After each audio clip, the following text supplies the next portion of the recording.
राष्ट्रीय स्वयंसेवक ने अपनी 100 साल पूरे कर लिए हैं और उसका देश भर में जश्न मनाया जा रहा है। पीएम नरेंद्र मोदी ने शताब्दी वर्ष से जुड़े एक आयोजन में हिस्सा लिया था और आरएसएस के सम्मान में डाक टिकट और सिक्का जारी किया था। लेकिन इसके विपरीत कर्नाटक में आरएसएस की गतिविधियों पर बैन लगाया जा सकता है। राज्य की सियासत इन दिनों इसी के चलते गरमाई हुई है। तो क्या सच में कर्नाटक में आरएसएस को बैन करने की तैयारी हो रही है?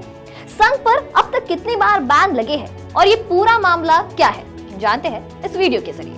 नमस्कार, मैं दिशा हटवार और आप देखना शुरू कर चुके हैं नवभारत लाइव। कर्नाटक की राजनीति इन दिनों फिर गरमाई हुई है। राज्य में राष्ट्रीय स्वयंसेवक की गतिविधियों पर बैन लगाने की चर्चा जोरों पर है।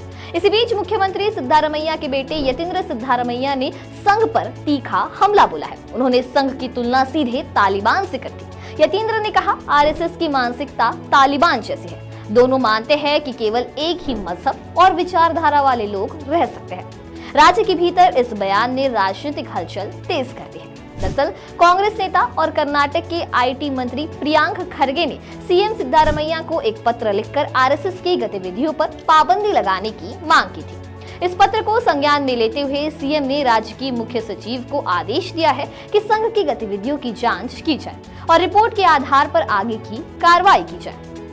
सीएम के बेटे यतींद्र सिद्धारमैया ने कहा कि तालिबान कहता है इस्लाम का सिर्फ एक ही फिरका रहेगा, महिलाओं को आजादी नहीं है। ठीक वैसे ही आरएसएस कहता है कि सिर्फ हमारे तरीके से हिंदू धर्म मानने वाले ही रहेंगे। उन्होंने आरोप लगाया कि आरएसएस समाज में एक रूपता थोपना चाहता है और अलग विचार रखने वालों को जगह नहीं देता।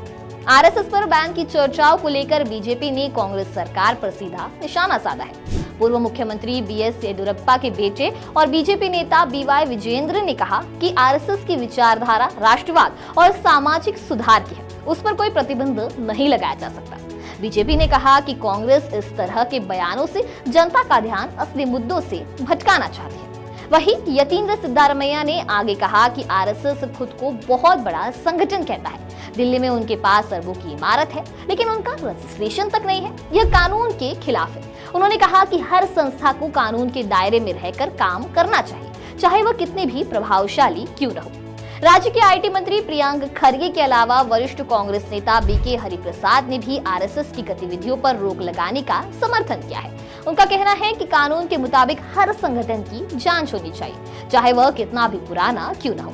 हालांकि इस पूरे विवाद पर आरएसएस की ओर से अब तक कोई आधिकारिक प्रतिक्रिया नहीं आई है। यह आपको ये भी बता दें कि एक साल पहले ही गृह मंत्रालय ने एक आदेश जारी करते हुए सरकारी कर्मचारियों के संघ के कार्यक्रमों में शामिल होने पर लगा बैन हटा दिया था। इसके लिए मोदी सरकार ने 1966, 1970 और 1980 में तत्कालीन सरकारों के आदेशों में संशोधन किया था। वहीं 100 साल के इतिहास में राष्ट्रीय स्वयंसेवक संघ पर कुल 3 बार प्रतिबंध लग चुका है। गांधी जी की हत्या, इमरजेंसी के समय और 1992 में ऐसा हुआ था। अब ऐसे समय में जब कुछ दिन पहले ही पीएम नरेंद्र मोदी ने गर्व के साथ स्वयंसेवकों के चित्र वाला सिक्का जारी किया है, वहीं कर्नाटक में आरएसएस के बैन को लेकर सियासत गरमाई हुई है। अब इस बारे में आपकी क्या राय है, हमें कमेंट सेक्शन में जरूर बताइए।